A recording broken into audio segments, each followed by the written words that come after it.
Hello everyone, Seth2, welcome to another modpack overview, this time on Disaster Inbound, a fabric mod pack that adds in quite a lot of interesting things and is intended to be a hardcore type pack. So yeah, there's no mod menu here though it seems. Don't know why, that's really... oh no, it's right there. I keep forgetting there's a mod that moves the button there. Apologies for that. So yeah, so we don't actually have REI is mostly also the case, so we just have to go off what we can. There's only a few with creative mode tabs, so yeah. We'll have to just go off mod menu here for the most part. So we've got accurate block placement, which allows you to build at speed with their hands. I don't know if I can actually replicate that. Obviously, I have to probably touch everything. I don't know if that's how you can demo it. It was like something else, I think, maybe.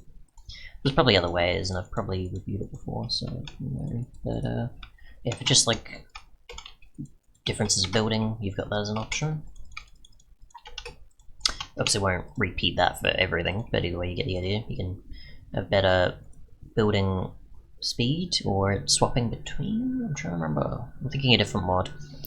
You've got Angerable Patch, which is for console spam. Apple Skin, which obviously is the hunger bar thing, like so. So the additional to the hunger bar, which I think is for showing saturation or something else that's added after eating a certain amount of food, obviously. Or certain types of food and such. You've got Auth Me, which is obviously for authentication. You've got Better Mod Button, which is obviously this thing here that always confuses me, because I'm used to the bigger one. You've got Better Shulkers, which obviously adds more features for Shulkers in terms of enchantments, I think it is. I think this is one I've considered before, but just haven't gotten around to yet. So, yeah, Empty Shulkers, and there's also the Creative tab for it. Yeah. So there's just the shulker boxes, and then there's enchantments such as Restock, Vacuum, and Enlarge. Yeah, this is one I do have yet to cover, because it did interest me. But you've got enchantments that allow you to, obviously, I assume, increase the size of the amount of slots, allow for, I assume, things that can pick up, maybe, as well as Vacuum for, obviously, vacuuming up stuff, I guess. I can only assume based on what's here, I have yet to review it, so... for the sake of now, I don't know the exact extent it can go, but yeah, that's as far as I can tell. You've got better minecart rotation, which obviously is a thing for when you're in a minecart and the actual way the camera is presented. I'm pretty sure if I remember correctly. You've got borderless mining, which adds a windowed borderless full screen option. You've got carpet, which allows you to configure a bunch of different things for the game. You've got chat heads, which shows your head in chat, which I don't think it's going to apply here in single player, but possible. I mean, it does move the chat over, so we'll just say hello, and we can actually see my head, so you know, it does actually work in single player. Cool. So you can easily tell who's chatting based on what their skin is rather than just going off their name. If you remember their skin, or distinguishing. You've got clear despawn for making it a bit more customizable with items flashing and such, or just the blinking of it, letting you know they despawn. You've got pretty much a vein miner type mod, which is Digus Maximus. You've got chunk pre-generator, which pre-gens the chunks upon loading the game and such, or before loading everything, I guess. You've got compatibility and performance related stuff. You've got changes to Hoglins, I think, so maybe they're writable? Don't know. Again, it's a mod I think I've come across the name, but I've not come across it otherwise for review. You got Hot Furnace, which speeds up your furnace based on fuels.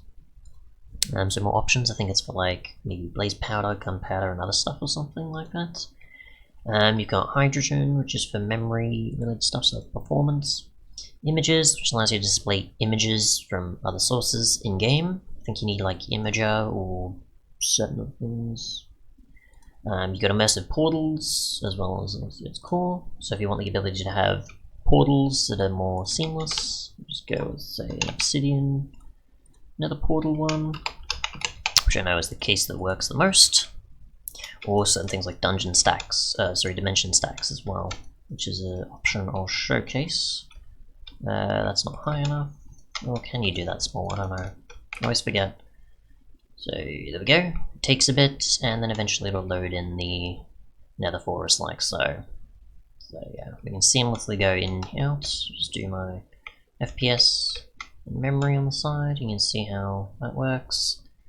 Obviously quite an intense mod, so yeah. But if you want it so you can see throughout here, you can. Or if you had multiple portals, you can do quite a bit as well. Where you can see how they're just different angles, or probably transport quite a bit, I think.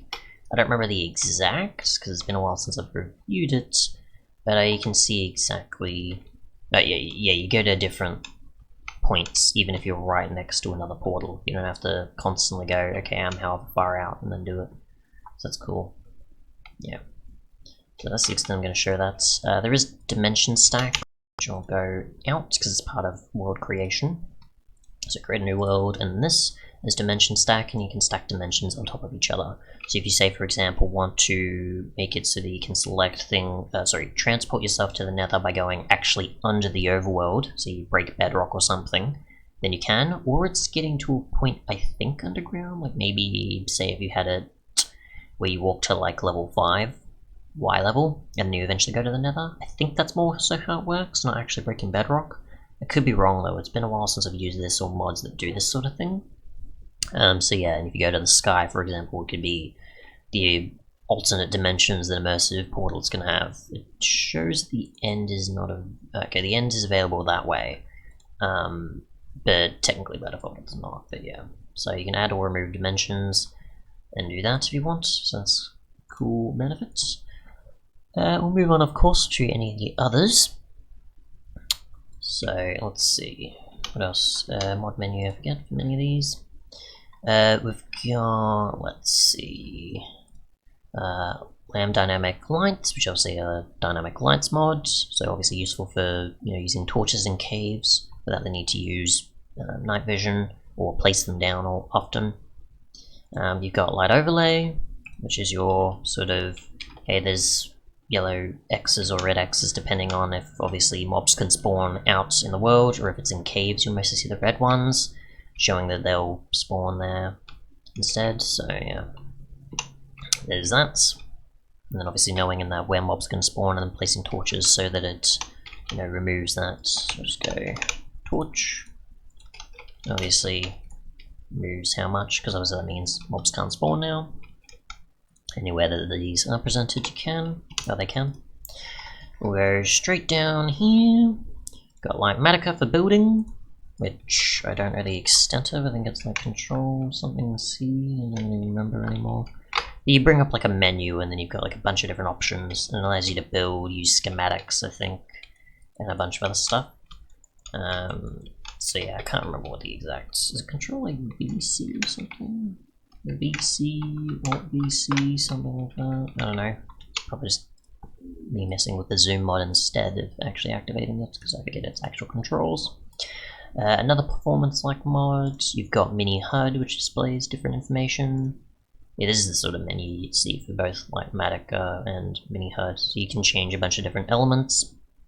For Mini HUD, of course, there's things like break speed, you've got position, facing, FPS stuff, light level, and a bunch of different options. I'm not going to go into all these, of course, but there is quite a lot of options of things you can use. For HUD elements and stuff, I assume mostly. I've never reviewed it, or used it enough, so I don't know. Most structures, which adds additional structures with loot and spawners and everything else, RPG-like. Mod menu, which we're using right now. Mood blooms for adding in, obviously, flower cows. Then obviously you can shear. I think you can breed and such. Mouse wheelie, which you can use for crafting or certain stuff in inventories, so like planks, for example. And you can move stuff in and out of inventories, or just I'm thinking mouse tweaks, so with that one. But yeah, you can do quite a few mouse-related things. I assume more so for inventories rather than crafting, but I don't know. I've never used it enough. to know its full features. Nether ores, which adds vanilla versions of ores to the nether. Not enough crashes, which gives you certain information based on the crash. And if you want to, I assume, get a title screen or otherwise after that, I think it adds. Again, it's been a while since I've covered one of these types of mods. Adds more instruments to note blocks. You've got numeric ping, which obviously displays a sort of ping icon, I think constantly, and then shows or changes it. Oh no, sorry, it just changes it to the number. I'm thinking a different mod. But yeah, it just changes to a number instead of the actual sort of bar there. We've got another performance-like mod. We've got another one that adds structures, which adds like different versions of temples or this and the other. Like I think I've come across where there's like a warped high-fae jungle temple-like structure in the nether after I just, you know, made the portal and then gone through. So you can find stuff like that, and there's obviously, I think, different loot maybe, or some more loot otherwise. Shield disruptor for obviously using a shield and a shield, or removing shields. I can't remember. It's one of the two. Shulker box tooltip, so it'll show you what's inside a shulker box with like a thing in the tooltip. I'm trying to remember. So just go this. Let me just go, I don't know, cobble or something. There we go. So you can hold shift and it'll show you that way. We'll go straight back, and the sodium and another performance mod. You've got time to live, which shows a countdown above TNT. Voyager, which is a way of letting me know about Java versions, I guess, and fixes things. Probably just fixes things. And WY zoom, which is obviously the zoom feature I was just using then. So we just use B, sorry, and you can see about that far. So yeah, that seems to be it in terms of what's added there. I'll just go to the actual here and see if I missed anything, like minor. I don't think so. There's other things like, you know, fabric API, yeah, other bits and pieces, your Kotlin and other bits and pieces there. So yeah, I think that's pretty much everything for like the main ones people will probably look to. And if anything's ignored, then I'll probably just ignore it. But yeah, that's pretty much it for a mod pack. There's no quest lines, it's just, you know, a few other things to assist with performance, a ton of different stuff to do, and no REI, so you have to work out the recipes from scratch, it seems. So, yeah. Otherwise, thanks so much for watching, and goodbye.